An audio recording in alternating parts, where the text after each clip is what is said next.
Balayya Bellamkonda issue గురించి పూర్తిగా మనకు తెలియాలంటే కొన్ని సంవత్సరాల వెనక్కి టైం ట్రావెల్ చేయాలి. ఇప్పుడంటే సోషల్ మీడియా బాగా యాక్టివ్లో ఉంది కాబట్టి ఎంత పెద్ద స్టార్ హీరో అభిమానులైనా సరే సోషల్ మీడియా వేదికగానే గొడవ పడుతున్నారు. ఒకప్పుడు అలా కాదు, ఒకరి మీద ఒకరు మాటలతో కర్రలతో దాడులు చేసుకునే వాళ్ళు ఫ్యాన్స్.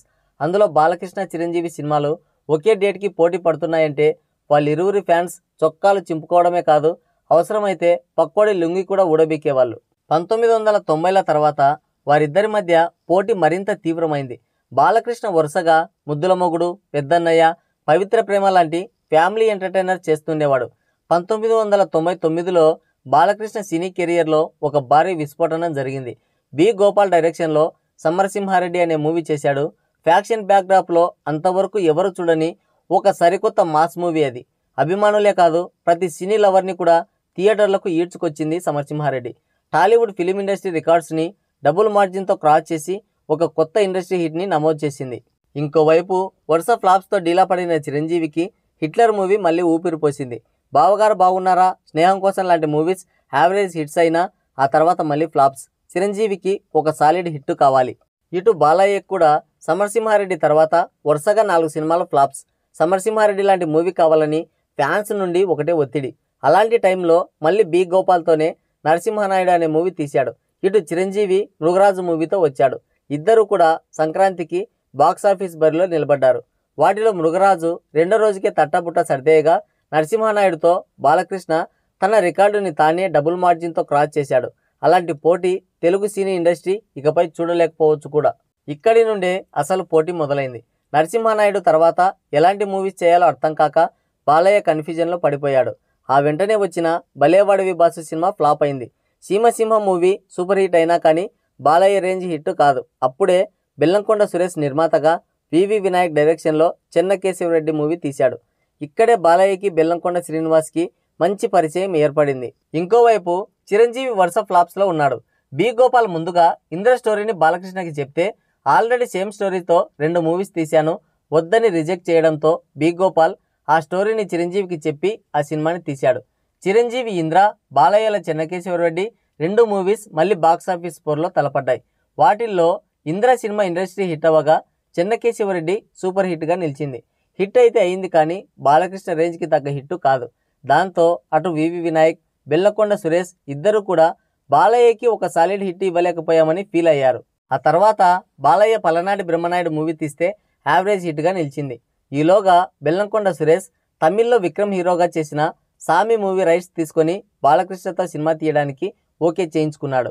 సామి మూవీని తెలుగులో బాలకృష్ణతో రీమేక్ చేయించి లక్ష్మీనరసింహ అనే టైటిల్ ఖరారు చేశారు. ఈ మూవీ మీద బాలకృష్ణ అటు ఫ్యాన్స్ చాలా నమ్మకంతో ఉన్నారు. లక్ష్మీనరసింహ జనవరి 14, 2004లో గ్రాండ్గా రిలీజ్ అయింది. నందమూరి ఫ్యాన్స్ థియేటర్ల దగ్గర రచ్చ చేశారు.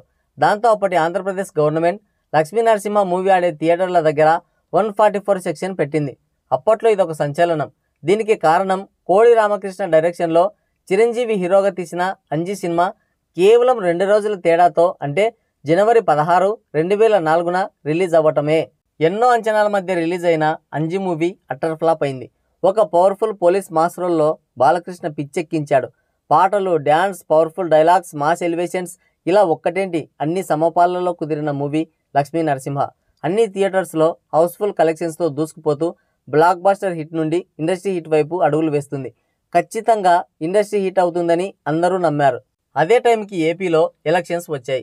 ఇంద్ర మూవీకి ప్రొడ్యూస్ చేసిన అశ్విని దత్కి చిరంజీవి ఎంపీ టికెట్ ఇప్పించాడు. దాంతో బెల్లమంకులకి ఒక ఆశ పుట్టింది. బాలకృష్ణని ఎంపీ టికెట్ ఇప్పించమని అడిగాడు. దానికి ఆయన నిరాకరించడంతో 250 సెంటర్లలో 50 రోజులు పూర్తి చేసుకొని 100 రోజుల వైపు వేగంగా అడుగులేస్తున్న లక్ష్మీనరసింహ మూవీ ఆడే థియేటర్లని 100కి తగ్గించి ఇండస్ట్రీ హిట్ అవ్వాల్సిన మూవీని కిల్ చేశాడు బెల్లమన్నయ్య. ఇంత జరిగినా కూడా అవేమీ పట్టించుకోకుండా తన పని తాను చేసుకుంటున్నాడు బాలకృష్ణ. లక్ష్మీనరసింహ షూటింగ్ అయ్యేటప్పుడే విజయేంద్రవర్మ మూవీకి కూడా కమిట్ అయ్యాడు. ఈ మూవీ షూటింగ్ టైంలో బాలకృష్ణ కాలికి ఒక పెద్ద గాయమైంది. ఆయన నడవలేని స్థితికి వచ్చాడు. డాక్టర్లు ఇక సినిమాలు తీయడానికి మీరు పనికిరారు అని తేల్చి చెప్పేశారు. దాంతో ఇక సినిమాలు తీయలేను అన్న విషయాన్ని బాలకృష్ణ జీర్ణించుకోలేక ఒక విధమైన డిప్రెషన్లోకి వెళ్ళిపోయాడు. ఎమ్మెల్యే టికెట్ ఇప్పించలేదని బాలకృష్ణ మీద కోపం పెంచుకొని లక్ష్మీనరసింహ మూవీ థియేటర్లు కావాలని తగ్గించాడు. ఆ మూవీ ఇండస్ట్రీ హిట్ అవ్వకుండా కిల్ చేశాడు. అంతటితో బెల్లమన్న ఊరుకుంటే సరిపోయేది. కానీ బాలకృష్ణని తక్కువగా అంచనా వేసిన బెల్లమన్నయ్య ఇంకా కొన్ని ఎక్స్ట్రాలు కూడా చేశాడు. లక్ష్మీ నరసింహ మూవీకి ఫైనాన్స్ చేసిన ఫైనాన్షియర్స్కి అమౌంట్ క్లియర్ చేయలేదు. దాంతో ఆ ఫైనాన్షియర్లు బాలకృష్ణకి చెప్పి దాన్ని క్లియర్ చేయించమని వేడుకున్నారు. బాలయ్య బెల్లమన్నయ్యకి ఆ డబ్బులు క్లియర్ చేయమని చెప్పాడు. కానీ బెల్లమంకుల్ ఆ విషయాన్ని పెద్దగా పట్టించుకోలేదు. ఆ ఫైనాన్షియర్స్ బాలయ్య దగ్గరికి వెళ్ళి మీరు చెప్పినా ఆయన వినిపించుకోలేదని, ఇంకా ఫైనాన్స్ క్లియర్ చేయలేదని కొంత ఆవేదన చెందారు. దాంతో బెల్లంకొండ అన్నయ్యకి బాలయ్య ఫోన్ చేసి దాని గురించి మాట్లాడాలి, ఇంటికి రమ్మని చెప్పాడు. అది 2004 జూన్ 3 సాయంత్రం సమయం. బెల్లమన్నయ్య జ్యోతిష్కుడైన సత్యనారాయణ చౌదరిని తీసుకొని జూబ్లీహిల్స్లోని బాలకృష్ణ ఇంటికి వెళ్ళాడు. ఇక దీని గురించి వాడివేడిగా చర్చ జరిగింది. బాలకృష్ణ ఫైనాన్స్ క్లియర్ చేయమని ఎంత చెప్పినా కూడా బెల్లమన్నయ్య బేఖాతరు చేశాడు. లక్ష్మీ నరసింహ మూవీని కావాలని ఇండస్ట్రీ అవ్వకుండా చేయడం, విజయేంద్రవర్మ షూటింగ్ సమయంలో బాలయ్యకి యాక్సిడెంట్ అయ్యి మంచానికే పరిమితం అవ్వడం, ఎంత చెప్పినా కూడా బెల్లమన్నయ్య వినకపోవడం, దానికి తోడు ఇక సినిమాలు చేయడానికి పనికిరాడని డాక్టర్లు చెప్పడం, ఈ సత్యనారాయణ బాలకృష్ణకి జాతకం చెప్పి కొంత బ్లాక్మెయిల్ చేసే ప్రయత్నం కూడా చేశాడు. వీటన్నిటి మధ్య తీవ్రమైన మానసిక ఒత్తిడికి లోనైన బాలకృష్ణ తనని తాను కంట్రోల్ చేసుకోలేక తన లైసెన్స్డ్ రివాల్వర్తో బెల్లమన్నయ్యని, మధ్యవర్తిత్వం చేయడానికి వచ్చిన జ్యోతిష్కుడు సత్యనారాయణని ఇద్దరిని కూడా కాల్చి పడేశాడు. కాలికి గాయమై మంచంలో పడ్డాడు, వీడేం పీకుతాడులే అని బెల్లమన్నయ్య నిర్లక్ష్యం చేసినందుకు బాలకృష్ణ తన విశ్వరూపం చూపించాడు. దాంతో బెల్లమన్నయ్యకి సత్యనారాయణకి కిందున్న గులాబ్ జాములు నోట్లోకి వచ్చేలా చేశాడు బాలయ్య. ఇది ఓవరాల్గా జరిగింది. ఏ మనిషినైనా తీవ్రమైన ఇబ్బందులకు గురి చేస్తే ఇలాంటి పరిణామాలే ఎదుర్కోవాల్సి వస్తుంది. దాని పర్యవసనాలు కూడా చాలా తీవ్రంగా ఉంటాయి. కాల్పులు జరిగిన తర్వాత బెల్లమన్నయ్య ఎలా ప్రాణాలు నిలుపుకున్నాడు, బాలకృష్ణపై ఎలా కేసు ఫైల్ చేశారు, ఆ తర్వాత ఆయన ఎలా ఈ కేసు నుండి బయటపడ్డాడు, నిజంగా వైఎస్ రాజశేఖర రెడ్డిని ప్రాధేయపడితే వదిలేశాడా, ఇలాంటి ప్రశ్నలన్నింటికి నెక్స్ట్ వీడియోలో సమాధానం తెలుసుకుందాం. నేను చేసిన ఈ వీడియోపై మీ అభిప్రాయాన్ని నిరభ్యంతరంగా కామెంట్ సెక్షన్లో నాతో పంచుకోండి. పార్ట్ 3తో మళ్ళీ కలుద్దాం. అంతవరకు సెలవు, నమస్కారం.